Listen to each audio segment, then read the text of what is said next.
هذه قصيدة التوضيح. يقول: من باب توضيح الحقيقة للأصحاب وتفسير حاجات بصدري قديمة، ولا يجي في السالفة لوم وعتاب، القلب صافي والنوايا سليمة. يلي تفلسف وانت أخطر من الداب، فكره عقيمة والنتائج عقيمة. وإن كنت ذيبا في العرب مثلك ذياب، هضم الحقوق أكبر فساد وجريمة. كم واحد منظره راقي وجذاب، لكن يخفي شيء ربي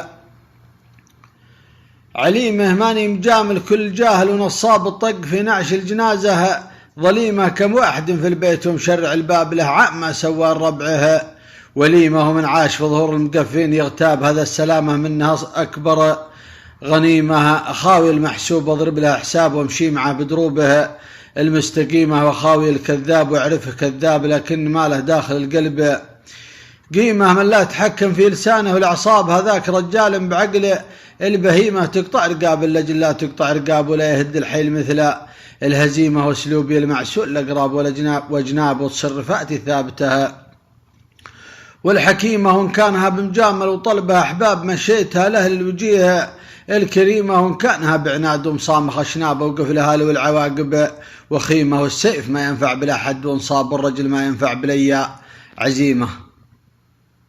سلامتكم.